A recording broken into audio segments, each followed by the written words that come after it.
Magluluto sana ako ngayon ng steamed chicken kasi alauna, imedya na. And then biglang nag-message si ma'am na puntahan ka daw siya sa office niya. Hindi daw siya kakain dito ng dinner. Magsasign na ako kasi aalis ako mamaya. Susundin ko yung alaga ko ng alas 3. Tapos pupunta kami sa math class. So habang nagpe-prepare ako ng lulutuin at saka bago ako pumunta kay ma'am, magsasign na muna.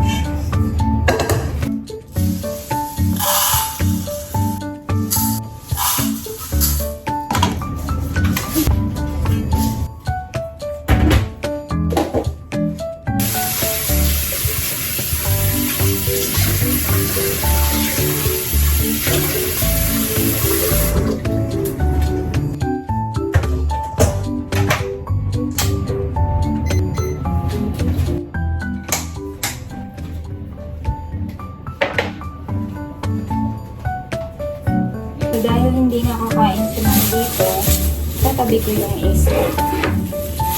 Salmon siya. Iba-barbecue ko dapat to kasi hindi nakakain si ma'am. So, itatabi ko na lang.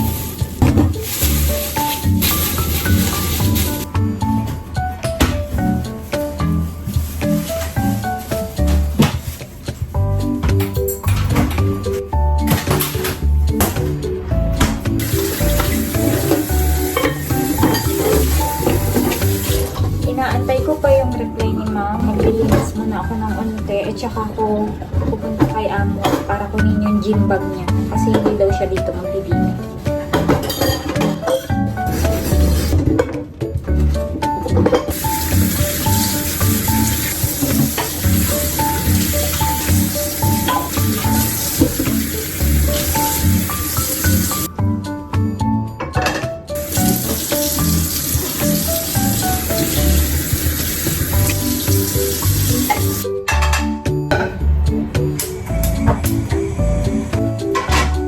Ito yung gagamitin kong sauce para sa lulutuin ko.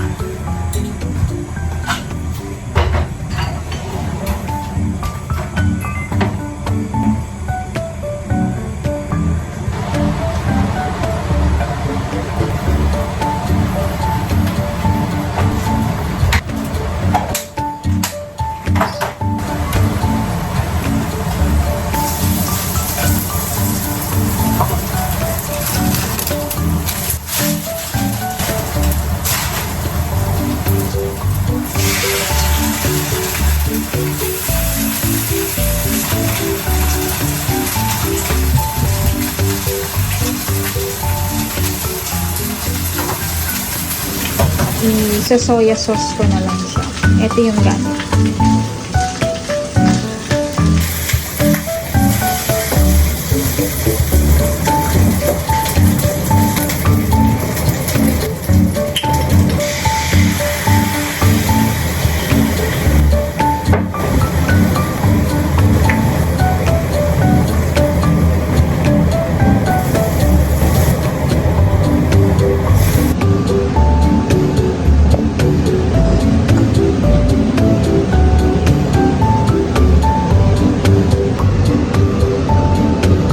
Kasi pupuntahan ko na si ma'am.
na ako pupunta sa office ni ma'am.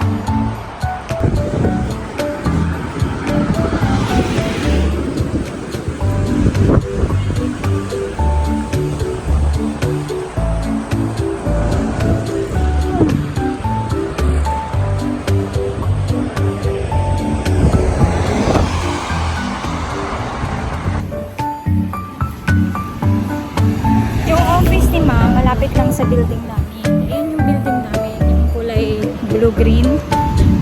Tapos, malapit lang si ma'am. So, easy lang. Madali lang siyang puntahan pagka kailangan niya ako. Walking distance.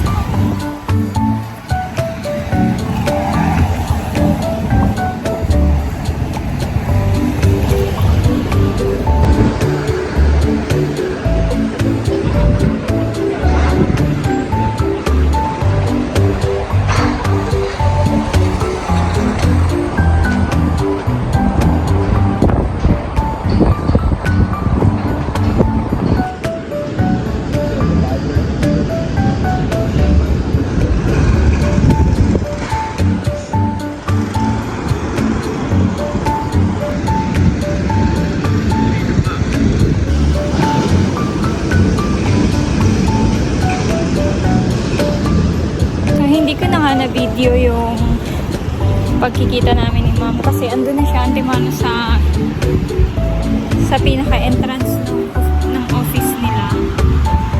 So, ito yung pinaka niya. Tsaka, itong bag na to.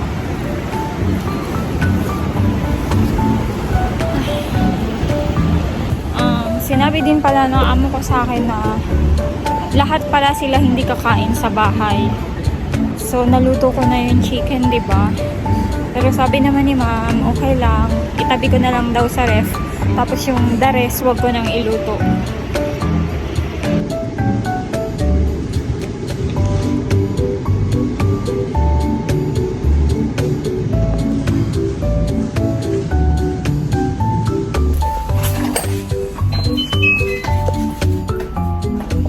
Nakabalik na ako galing sa office ni ma'am. So, ayun nga, ang sabi ng amo ko, lahat sila hindi kakain dito. Sabi ko, ma'am, naluto ko na yung manok. Niluluto ko na pala yung manok, sabi ko sa kanya. Sabi niya, it's okay. Pwede mong itabi yung manok, tapos yung iba mong lulutuin, itago mo na lang. Sabi niya, kasi nga, hindi kami kakain sa bahay. So, ayun. Itutuloy ko na lang to. Tapos, alas 3:30, ihahatid ko yung alaga ko sa math class.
ko na to.